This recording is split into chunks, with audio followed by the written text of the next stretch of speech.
Rahim wa salatu wa salam ala nabiyyina Muhammad amma ba'd. Assalamu alaikum wa rahmatullahi wa barakatuh. J'espère que vous allez bien. Alors, comme je vous ai dit la fois dernière, on avait donc terminé la leçon numéro 17. Et Inch'Allah, aujourd'hui, on va justement faire la leçon numéro 18. Donc voilà, histoire d'avancer un peu vite. Donc la leçon numéro 18, on va voir justement, comme je vous avais dit la fois dernière, les nouveaux verbes de type da'a, shaka. Alors c'est pas bana, baka. On avait vu que bana et baka, ça se terminait avec entre guillemets un alif ou un ya. Donc ici ebki et ebni. On verra que pour les verbes qui vont arriver là, on aura une conjugaison légèrement différente. Mais voilà, en raisonnant, vous allez voir, on va comprendre rapidement un petit peu les terminaisons. Alors, sans plus attendre, je vais afficher ici donc la leçon qui est assez longue, donc je ne vais pas la laisser très longtemps. Donc voilà, en deux parties, donc ici.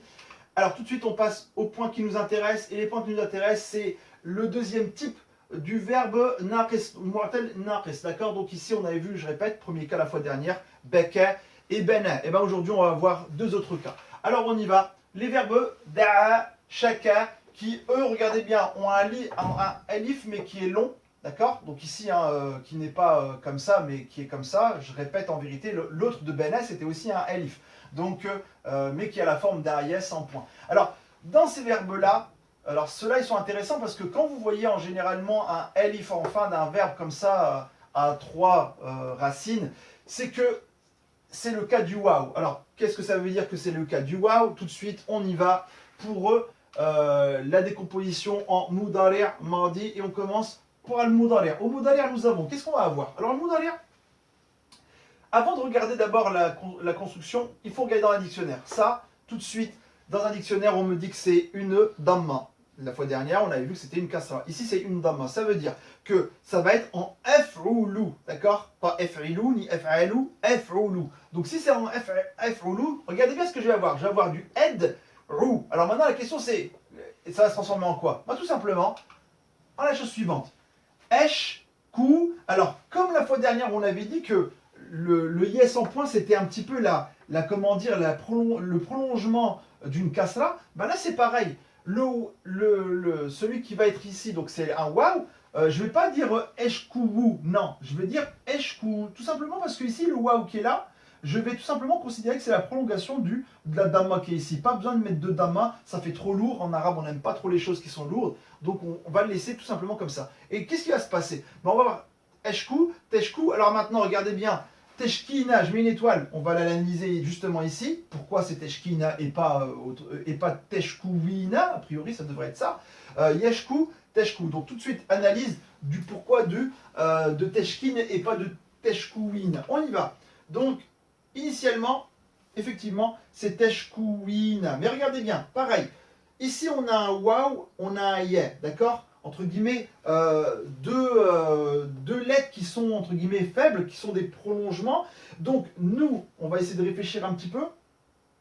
En grammaire, voilà, entre guillemets, la marque du, du féminin à la deuxième personne, d'accord? Tu, voilà sa marque. Donc, qu'est-ce qui va se passer? Regardez bien ce qui va se passer. Il va se passer il faut que je maintienne ça. Par contre, là, ça fait trop lourd. Donc, je vais casser ici la damma, je vais la casser ici en kasra, et à partir de là, je vais me séparer de ce waouh qui est ici, puisque ce ya maintenant qui est ici va devenir le prolongement naturel de la kasra qui va être là, d'accord? Parce qu'en vérité, on a deux prolongations ici. Donc, et comme je vous ai dit, le prépondérant, c'est-à-dire celui qui marque justement le verbe, c'est-à-dire le fait que ce soit un tu féminin, c'est cette partie-là. Donc lui, on va s'en séparer. Et il va se passer la chose suivante. On va donc ici casser le waouh. Cette damma, elle va descendre en kasra et on va avoir tout simplement teshkina, d'accord? Et donc voilà pourquoi. Donc c'est léger. Teshkouin, on ne dit pas. Donc voilà, rappelez-vous pour tous les verbes du type da'a, shaka, etc. Ça sera toujours la même chose. Par exemple, da'a, je ne vais pas dire ted'ouin, non, je vais dire ted'in, d'accord? Donc tout simplement. Donc rappelez-vous cette petite astuce. Alors, sans plus attendre, on passe au mardi. Au mardi, qu'est-ce qu'on va avoir? N'oubliez pas, c'était fa'altu. Donc on a da'a, et ben on sait que la troisième c'est un waouh, d'accord? On va avoir donc da'autu, d'accord? Donc on y va ici pour le suivant, shakaoutu, shakaouta, shakaouti, shaka, shakat. Et comme dans bana, vous voyez la longue qui est ici, elle va disparaître. Et elle va laisser place simplement au T. On va avoir shakat, d'accord? Et pas shakat. Et vous voyez, ça fait un peu lourd déjà. Parce qu'en fait, le long, c'est déjà une prolongation. Donc ça fait shaka. Et à la fin, t. Donc ici, on n'a pas cette longue suivie d'une soukoun, justement. Donc on supprime tout simplement la longue directement. Alors, on y va. Expression de la condition. Alors dans le texte, effectivement, il y a l'expression de la condition qui est la suivante, introduite par in. D'accord? Donc ici, j'y vais. Alors, dans le texte, il y a une phrase, et dans cette phrase, c'est Insha'Allahu sa'arji'u ilayha fil masa'i. D'accord? Donc, on voit bien qu'en fait, dans cette phrase conditionnelle, il y a deux parties. Il y a d'abord ma condition, et ensuite, il y a le résultat de la condition. Donc, Insha'Allah, et si vous regardez bien, si je le traduis comme ça, c'est si Dieu veut. Ce qui est étonnant, c'est que sha'a, c'est un verbe qui a écrit comme ça, qui a une forme passée. Donc, normalement, c'est si Dieu a voulu. Mais non, dans la phrase conditionnelle, on le traduira tout simplement. Bien qu'on va mettre un verbe au passé, ben, dans la traduction, ça sera du présent. Si Dieu veut, alors j'irai. Donc, sa'arji'u ilayha fil masa. Donc, je reviendrai pendant la nuit, hein, donc dans la soirée. D'accord? Sa'arji'u ilayha. Je reviendrai vers elle dans la soirée. Donc vous voyez ici, donc faites attention. Alors il y a une deuxième possibilité de construire, on ne va pas le voir tout de suite, vous allez voir quand on va faire un petit peu ce qu'on appelle faire le majzoum. Donc il y a une deuxième possibilité. Pour l'instant, nous, quand on veut faire la condition, tout simplement, n'oubliez pas, in plus ce verbe au passé, d'accord? Et ici, vous voyez, c'est al-jirou, donc le futur ici, hein, la particule du futur, et un verbe au présent, al-jirou, c'est le verbe raja'a, tout simplement, qui est au présent. Donc voilà. Alors, voilà comment on exprime la condition. Mais il y a plusieurs types de conditions, on ne va pas rentrer dans le détail, on les verra, Inch'Allah, quand on rentrera vraiment dans le chapitre de la condition. Mais il faut savoir qu'il y a beaucoup de conditions, il y a beaucoup de particules de conditions aussi, enfin, il y a pas mal de petites choses. Donc là, et c'est ça qui est intéressant un petit peu dans ce livre, j'en fais une petite parenthèse puisque là je viens d'en parler, c'est que on ne voit pas, par exemple, voilà, on fait une liste de toutes les possibilités, etc. sur un cours, ça serait trop lourd, trop compliqué. Pareil pour, on a vu hada, hadihi, on ne voit pas, et d'ailleurs dans pas très longtemps, Inch'Allah, à partir de la leçon numéro 20, on va commencer à étudier le duel et les pluriels. On aurait pu en première leçon donner une liste avec hada, hadihi, hadani, hatani, etc., haoula, etc. On aurait pu justement faire une liste, on va dire entre guillemets, de toutes les particules qui vont signifier voici, ceci, etc. Mais non, dans ce livre-là, c'est très progressif. On voit les choses, on les revoit. Quand on les a bien acquises, on peut passer à d'autres choses. Et c'est vrai que la technique est très très intéressante, justement, alhamdoulilah, dans ce livre-là. Alors, emploi de shaka. Alors oui, shaka aussi, pareil. On va voir, vous voyez le verbe qui est ici. Il y a deux possibilités aussi de l'utiliser. La première, soit on l'utilise avec min, d'accord? Donc, je me plains de nadir, eshku min nadir. Soit on peut l'utiliser directement, entre guillemets, sans préposition. Et regardez bien, avec le COD directement, Eshku LMN. Et dans le livre, vous avez exactement, justement, ces deux phrases-là, hein, donc plutôt celle-là qui est tirée du livre. Eshku, vous voyez, j'ai pas mis Eshku min LMN, non. Eshku LMN, d'accord? Donc ici, deux possibilités. Soit on utilise la particule, donc la préposition min, soit on ne l'utilise pas, et dans ce cas-là, on met directement le CO2. Le COD, pardon, et regardez bien, double fatha, n'oubliez pas. Donc voilà. Ici, je passe maintenant directement à l'exercice numéro 3, puisque dans mes points grammaticaux, je n'avais pas plus que ça. Donc, je vais passer tout de suite à la vocalisation. Alors, on y va. Da'awtuka, donc je t'ai appelé, Da'awtuka li'anni fi hajatin ilayka. D'accord? Donc voilà. Donc on voit ici le verbe da'a, donc da'awtuka, vous voyez, un nouveau verbe qu'on a appris aujourd'hui, qu'on utilise tout de suite dans l'exercice. At-tilmidu yashku min sahibihi li'annahu akhadha mistaratahu. D'accord? Akhadha mistaratahu. Donc ici, là aussi, vous voyez, chacun on l'utilise avec min. Et dans ce cas-là, sahibun, il va devenir sahibin, parce qu'il y a le min ici. Li'annahu akhada mistaratahu, et akhada c'est un verbe, il va impliquer le nasb sur mistaratun, d'accord? Donc on voit ici. Satasilina, donc satasilina, donc ici c'est du féminin, donc c'est du futur d'ailleurs aussi.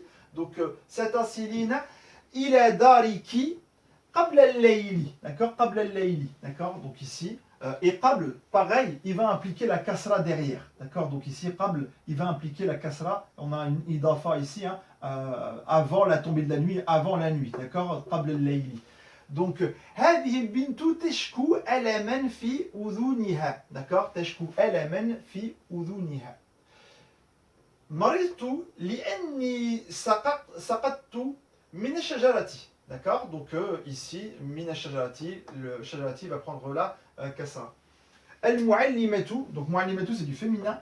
دعت تلميذة إلى السبورة. Donc ici, pas de problème. Satansilus sayaratu, donc c'est sayaratu qui va justement arriver, hein, donc satansilus sayaratu, donc on voit très bien, donc là il y a une dhamma, ça veut dire que c'est lui qui est le fa'il de ce verbe là. Satansilus sayaratu fil masa'i. Al-waladu yabki li'anna ukhtahu, attention, li'anna va impliquer le nasb, li'anna ukhtahu akhadat kuratahu, d'accord, kuratahu, donc elle a pris sa balle, d'accord, kuratahu, akhadat kuratahu, donc fatha ici. Qad شكوت, donc ici قد شكوت ألما في عيني فحصه الطبيب, donc attention, le fahasa c'est un verbe qui veut dire examiner, donc ici الطبيب جيدا ثم قال له لست في حاجة إلى دواء, donc tu n'es pas dans le besoin de médicaments, tu n'as pas besoin de médicaments. Donc ici tout de suite je passe donc à la suite, donc l'exercice, enfin pardon, celui qui est là, ça va être la traduction. Donc pareil, hein, je vais le mettre au tableau, mais je ne vais pas forcément le lire. Donc voilà, vous pouvez prendre connaissance un petit peu de la traduction de ce texte. Alors tout de suite, je vais passer, Inch'Allah, à l'exercice qui m'intéresse.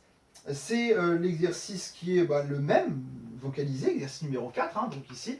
Alors on y va. Al-waladu yabki wa yad'u. Regardez bien les verbes, hein, d'accord. Celui-là, on l'avait vu, faire naqs de la première forme, et da'a, c'est de la deuxième forme. Donc al-waladu yabki wa yad'u ummahu, donc ummahu.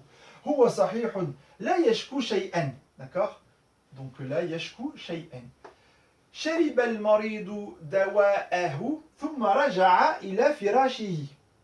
هذا الدواء ليس في وصفة الطبيب, n'est pas dans l'ordonnance du docteur, d'accord. ليس في وصفة الطبيب. Donc ici, voilà. هذه المرأة لا تأكل شيئا في المساء لأنها سمينة, d'accord. آخذ كتاب أختي. Ici, faites attention, mudaf mudaf ilayhi. C'est pour ça que là, c'est pas kitaban, d'accord. Là, il y a simplement une fatha, mais c'est mudaf mudaf ilayhi. آخذ كتاب أختي لأن كتابي عند صاحبي أحمد. Alors regardez bien aussi là, intéressant. On a entre guillemets, normalement ça devrait être عند صاحبي أحمدي. Mais Ahmadou, on a vu que c'était un nom propre qui ne pouvait pas prendre entre guillemets de kasra. عند صاحبي أحمد. D'accord. Et je reviens aussi, petite parenthèse, à ceux qui disent l'arabe ça doit bien sonner aux oreilles et il aurait été logique de dire sahibi ahmadi. Non, en arabe il y a des règles de grammaire qu'il faut appliquer. Donc sayafhasuka at-tabibu hina yasilu. Donc voilà. هذا الولد لا يبكي ولا يشكو شيئا. هذه البنت تبكي من ألم من ألم عينها. Donc là on a une idafa. Min alami, regardez bien, je n'ai pas mis une double. Alami عينها. Donc lui, il doit prendre une kasra aussi. هي تدعو السائق لأنها لا تسوق جيدا. D'accord, جيدا. Donc ici, لا تسوق جيدا. Donc ça, rappelez-vous, hein, saqa, c'est un verbe avec cette fois-ci le alif, la longue au milieu, pas à la fin. Donc voilà, regardez bien comment il est écrit tasouqu. Alors, tout de suite, on passe à la traduction. Pareil, traduction que je vais mettre au tableau. Je ne vais pas le lire. Donc, je vous laisse en prendre connaissance. Et tout de suite, je vais passer, Inch'Allah, à mon dernier exercice, qui est l'exercice numéro 5, traduire en arabe. Je ne prends pas de livre parce que je ne vais pas à l'école. La akhudhu kitaban li'anni la adhabu ila al-madrasati. D'accord. Donc, la adhabu ila al-madrasati. Alors, de quoi se plaint cette femme? Alors, de quoi? c'est min de ma. Mais on peut en vérité, en arabe, et on le verra progressivement, on peut les coller. C'est-à-dire, on peut dire min ma. Et vous voyez, je l'ai mis ici. Donc, min ma ou min ma, teshku hadihi al-mar'atu. D'accord? Teshku hadihi al-mar'atu. Sa'ad'uka, donc je vais lire pardon la phrase. Je t'appellerai lorsque ta sœur arrivera. Donc je t'appellerai, c'est du futur. Sa'ad'uka hina tasilu ukhtuka. D'accord? Donc on y va pour le suivant. Elle est arrivée parce que sa mère l'a appelée. Pardon. Elle est arrivée parce que sa mère l'a appelée. Wasalat li'anna ummaha da'atha. D'accord? Da'atha. Donc on y va pour le suivant. Je t'ai appelé hier, mais tu n'es arrivé qu'aujourd'hui. Da'autuka amsi, lakin ma wasalta illa al-yawma. D'accord? Illa al-yawma.